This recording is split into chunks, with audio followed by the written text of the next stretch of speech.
So, Bernard, it ends as a 5-1 victory, but we started poorly, it's fair to say.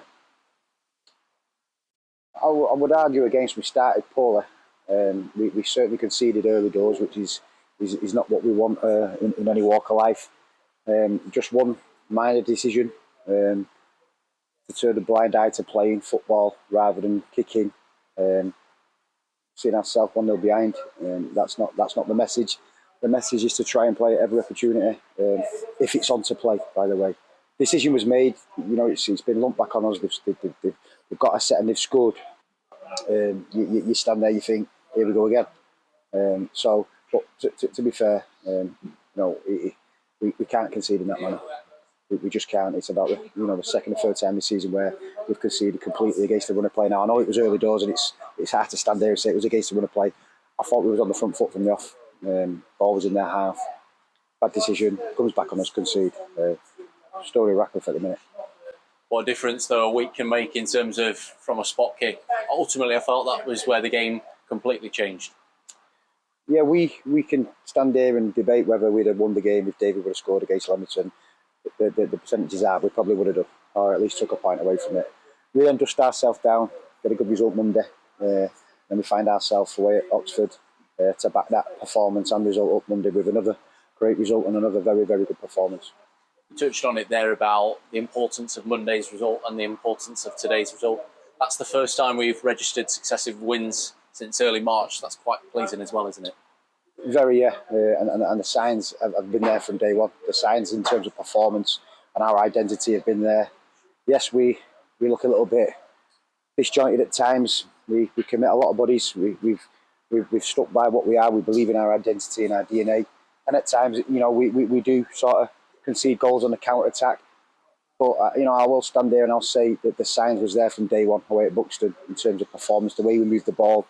I feel like we've got a little bit more streetwise in terms of being a lot more compact when we lose the ball, having that urgency to get back in our shape and transition, and it helps. And if we continue to make them same decisions out of possession, we will be harder to break down.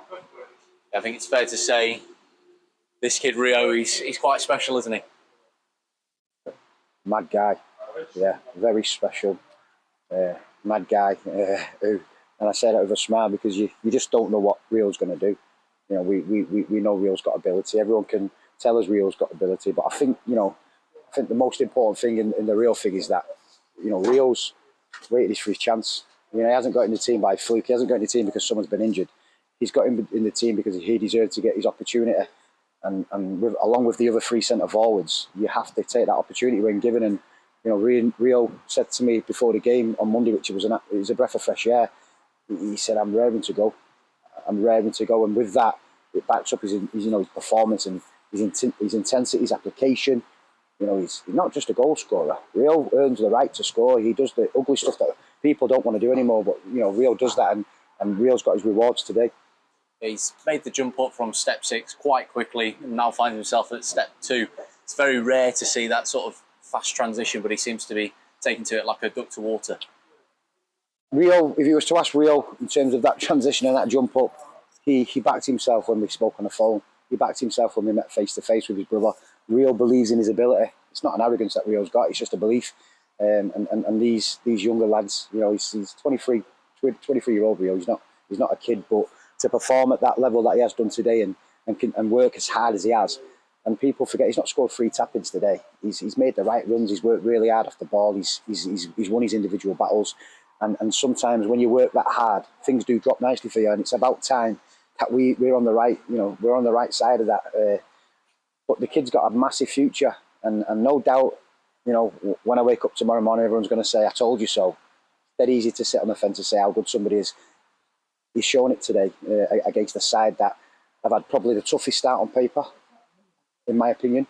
They've been in every game of football this season, and I think it's really important as well, Jacob, that we highlight the performance first half.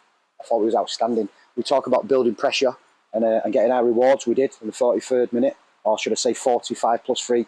And then that gives a platform to come out second half. Not sort of beating our chest, but we knew we played well. We knew we performed. What we didn't want to do is come away from the game going, we played so well in our opening 6 games, yet we only took 6 points. So I think the performance and the result backs that up today. How important was that goal just before half-time from Ollie Thornley, where we've seen it in the past where we've been architects of our own downfall and not taking them chances when we've been presented them? Massively, because I'm not saying it changes the team talk so much, because we talk about, it's that old cliche, what a time to score a goal. Yeah, it is. It didn't change what we was, the instruction from us was going to be at half time. The difference were that we potentially only had to find one goal to win the game at half time rather than two. So that would be the only thing that the goal changed. But I think you're seeing that at 5-1. I'm not going to say we took the foot off the gas, but we moved the ball really well. We didn't put the ball at risk. We made the opposition work, and rightly so again against 10 men. But this is a side that went down to 10 men on Monday and made a good account of themselves. They're a good side. They moved the ball well. They play through the third really well. Good manager, good coaches. But it's like you say, it's really pleasing for us to sort of impose ourselves the way we did today, 11v11.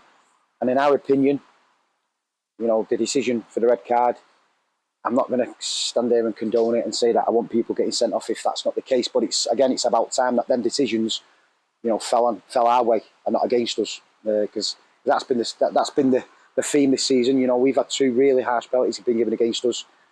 Today, you could argue it's not a red card. It is a red card, regardless of the outcome. The refs give the red card at 1-1. We've still got to score the penalty, and we've still got to build on that, which we did. Certainly so, and we touched on how fantastic we were on the pitch, but also off the pitch there was a lot of familiar faces down in that terrace.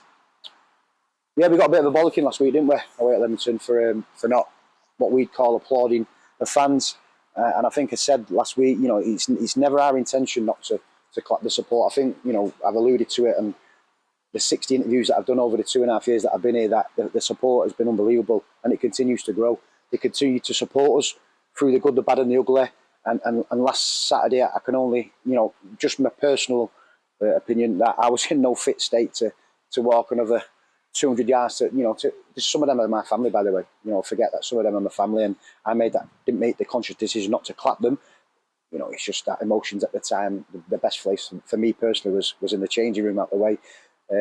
So yeah, if anybody was insulted or affected by that last week, then apologies. It was never the intention. But today again, they come the numbers, they support. It's windy, it's raining. They continue to stand there, and they've been an integral part of what we've done over the last couple of seasons.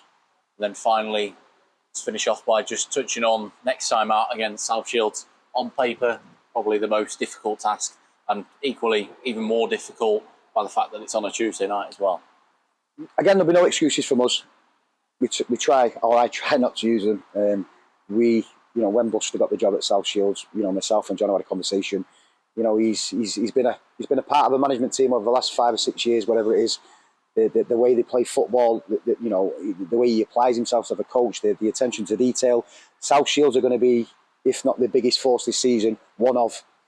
They've been renowned for being a good football team over the last few years. I would like to say that they'll get even better, with Buster and Carl in there, and I think they're top of the league, are they? Still, they continue to stay top of the league. They've drew today at home to Buxton, who are again on paper are one of the favourites.